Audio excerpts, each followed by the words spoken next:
If you want to show us some love, donate at rubydaytv.com, the home of all my exclusives, and don't forget to leave the show a rating or a review. Thanks to Tantalife for sponsoring today's episode. Tantalife has everything you need for your next self-care moment, with a wide range of high-quality companion dolls to fit any taste. So make sure to check out Tantalife and use code RUBYDAY to get 12% off your purchase. Realism redefined. You deserve the best experience. So lifelike, you'll be amazed at how real they feel. We're spilling the secrets on what makes boyfriend material. You know, that secret list that you're always wondering exactly what's on it? Well, we're going to spill the beans on this episode of Love Shots. I'm Ruby Day. And I'm Olivia. Oh, boy. So what do we got on the list? I have this whole list of what makes the perfect boyfriend material. Yeah. Because, you know, when you're going out on those dates, and hopefully you have an idea of who you're looking for, like what type of person. I know I did, and I know I still do. And it doesn't matter if it's an extra partner or a primary partner. I have this whole criteria. So I wrote them down in a list. And I want to get your input on it, as well as kind of share mine as to why it makes perfect boyfriend material. And I say boyfriend material, but really it's any partner material. I'm looking for the exact same things, whether you're a guy or a girl or a couple, because that's what fills me up, and that's what I'm looking for my own just kind of life stability, life security. Yeah, so what is it? Oh, boy. Where are we? Yeah. Are you ready? Yeah. Because it may seem like a bit of a long list. That's okay. So the first thing on my list is authenticity and radical honesty, non-negotiable. Yeah. Now, I've always been accused of being brutally honest, and sometimes for some people a little bit to a fault. But I prefer to just lay it on out there and let it play out and see how my partners respond. So that whole authenticity and radical honesty, are they non-negotiable for you? Well, you know, I definitely like honesty from my partners, and I like everything to be really upfront. And I do that in every relationship, even from the beginning, when I just even start, vetting people, because it's like an interview when you first start to see somebody. But yeah, I mean, I want the honesty. Now, the aspect of brutal honesty, I don't know. I've had some instances where I've actually asked for that from partners, and I wasn't quite prepared to hear the brutal honesty of it. In essence, they got so brutal with the honesty of it and what they were really looking for that it's like, okay, that was a turnoff for me. But I can see in the aspect of, I do want the honesty of it. I do want it up front. And I think people, that communication is really, really important to me. But, well, I should probably really preface or postface that comment. Yeah. Brutal does not mean mean. Yeah. It just means direct honesty. Yeah. And it's about, for me, that, stereotype of brutal honesty for me is just about being really truthful and forthcoming about where you're at, what you're thinking, where your emotions are, how things are making you feel, not making you feel, if you're not really, something doesn't settle right with either something I did or said. Yeah. I just want somebody to be upfront with me and kindly, like I said, kindly just express that honesty. Well, yeah, I mean, if you add kindly to it, then I would definitely be yes. I mean, just give me the straight up honesty and the truths. I love people speaking their truth, especially when it comes to relationships, whether it be what they're looking for or how things make them feel or experiences and stuff like that, or just tell me, hey, I'm not into that, but I'm into this and so forth. So we can figure out what does align with each other. Well, and for me, that honesty aspect really shows a level of emotional maturity, which is really, really important to me. When I was younger, it wasn't quite so much of a focus, but I wanted and needed somebody who had a certain level of maturity. And over the years in different relationships, I realize how massively important it is for me. Yeah. Like it's one of those huge non negotiables. The maturity level needs to at least be close to even or even for me. If it's too far, the partner is less mature than me, it just doesn't work for me. And Yeah. so I'm really seeking that emotional maturity. Is that like another aspect point that we're talking about now? No, it kind of goes with the authenticity and honesty. Yeah. Yeah. Because in order to have both of those things, you have to have a certain level of emotional maturity. Oh, you do. And also a sincerity about it. Like, I don't want it to come off feeling like a used car salesman or somebody's trying to sell me with it or they're telling me what they think I want to hear. And so it doesn't come off genuine and authentic. And that's really important too.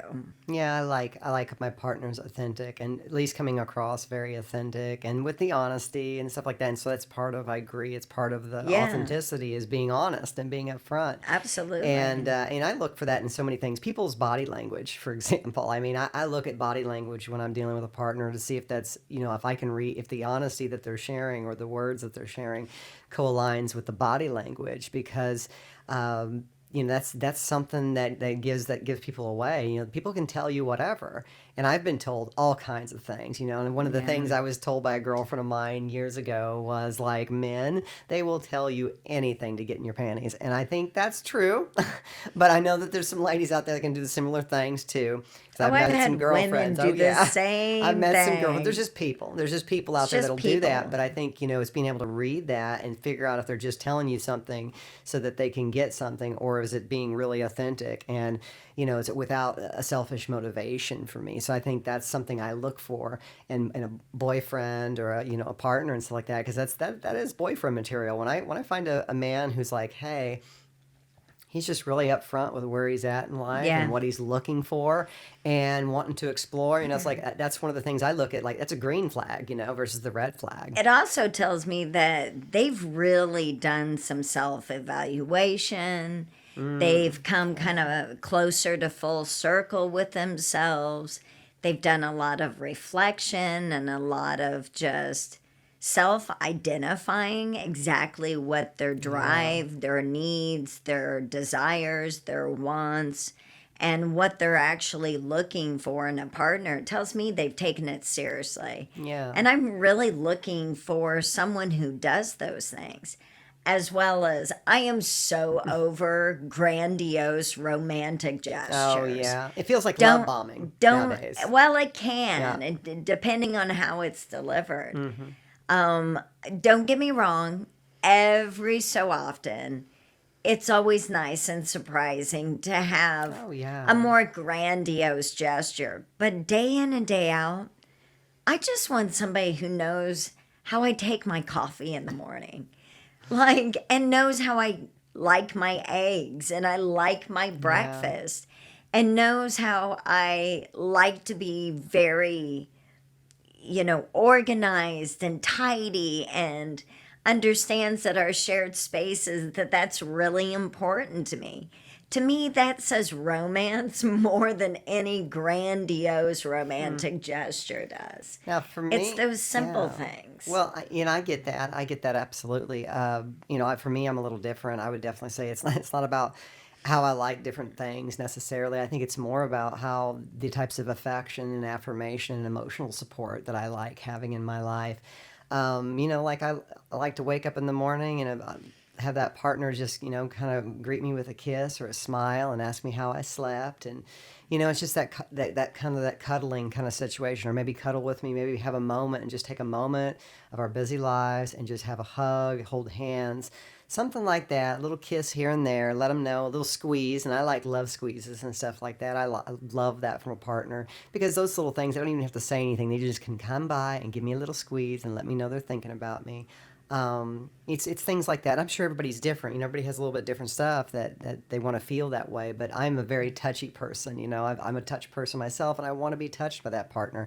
and in a loving way, not necessarily a sexual way at times, sometimes sexual, but other times it's just like, hey, it's just affirmation type stuff, and it's real important. Well, I even enjoy like, so sometimes I do this. Like, I'll see something online, a meme or some type of a quote or something. And if I know my partner's having a challenging week or it's been a tough day or they've been really busy and have a lot on their mind, I'll find things and run across them and send them to them just totally out of the blue.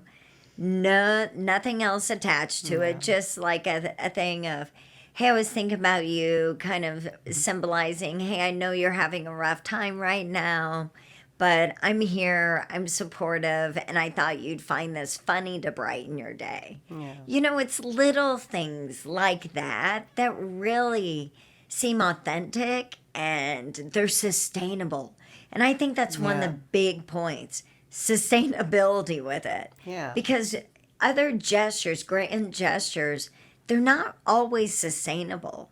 You know, I always joke that one of my favorite kind of dates is to go to the hardware store and get ice cream afterwards. Like, I'm happy.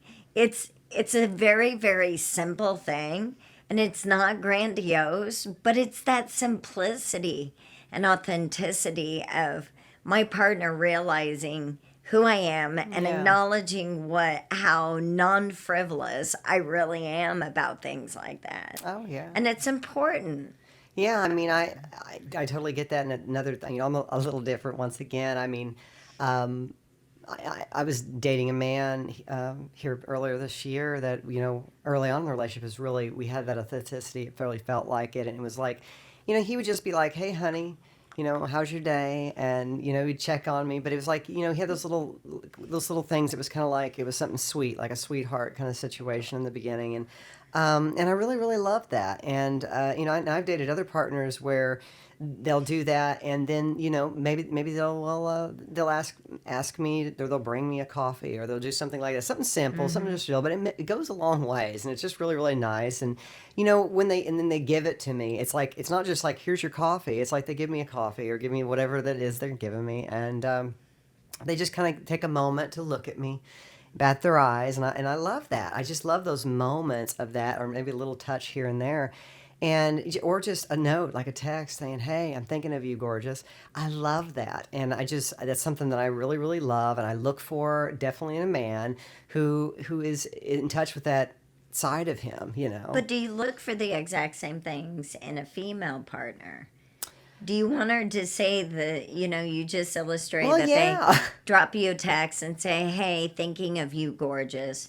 Do you Yeah. expect that same kind of Sure.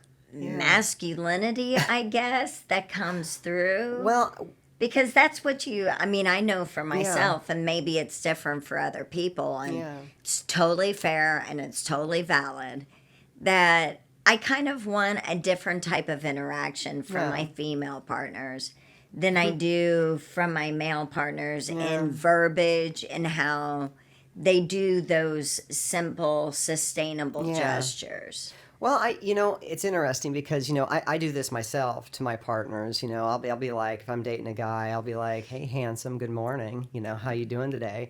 Or something like that. And so, yeah, really, it wouldn't matter what gender the person is. I love that type of, that kind of flirtatious authenticity, and that's what I'd call it, because there's a little flirtatious, because we're acknowledging that we're attracted to each other, and we're thinking of each other, and I think that's what it is. Like, hey, I'm thinking of you, and it's like those things like gorgeous and handsome, or hey, sexy. Yeah, I like those little things. It just makes me smile, and I like that, and I would like it from a woman or a man or vice versa, and I do it both to both genders, whatever. Yeah. So is it really that you enjoy the pet names kind of thing, like babe, sweetie, honey? Because that could fall into the handsome, gorgeous, yeah, kind of sector. So there's a lot of different ways. Yeah, as long as we don't overuse it. I think that's the thing. As long as it just seems sincere and authentic, like they're really being sincere versus just saying it. And I don't want a guy or a partner just to say it. I want them to be like, hey, I'm really been thinking about you, sexy, and something like that, and that flirtatious. or, honey, something simple. It doesn't have to be so sexual and stuff like that.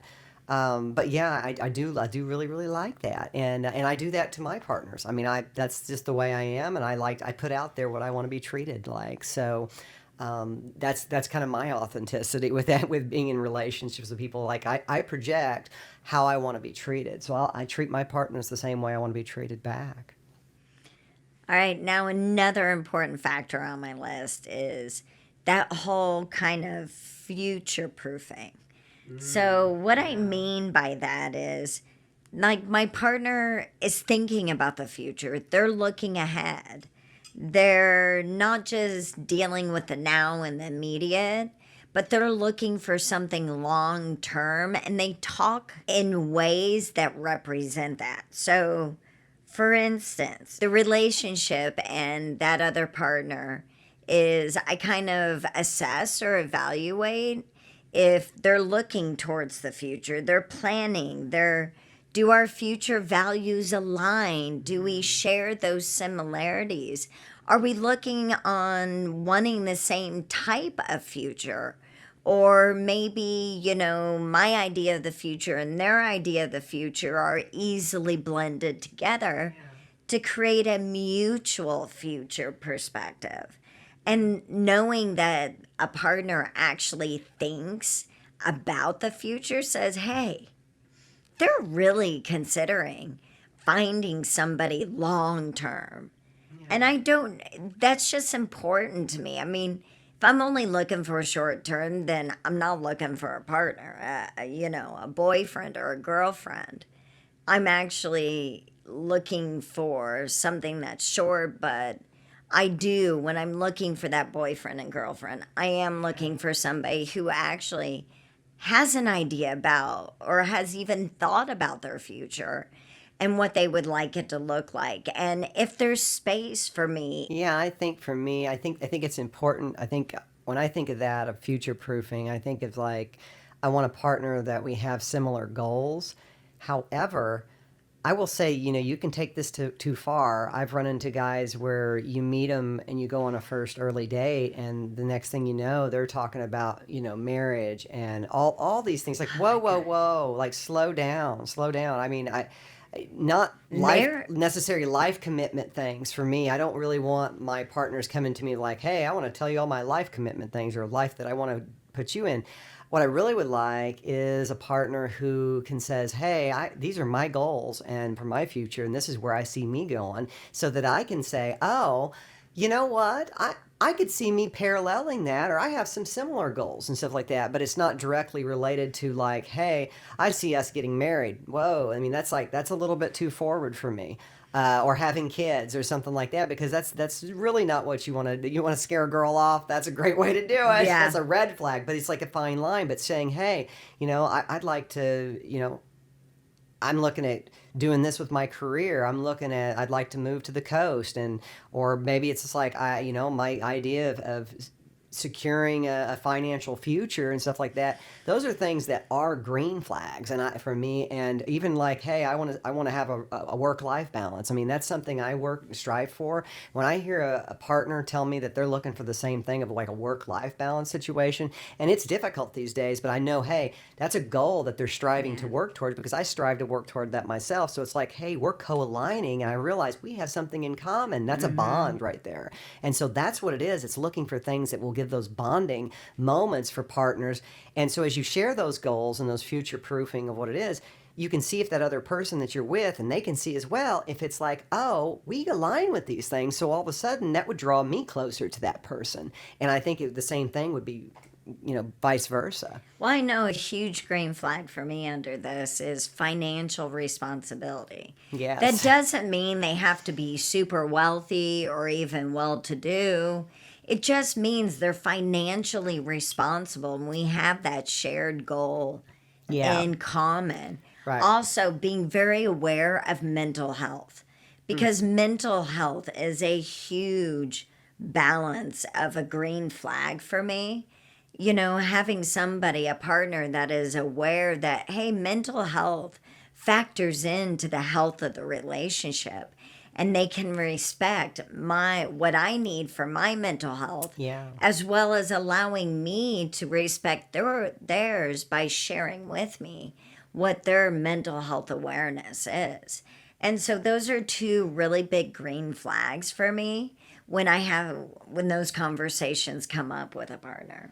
Yeah, I mean, it's like there's a lot of topics, whether it be mental health or physical activity and staying fit. Do you like to go to the gym? Do you like to work out?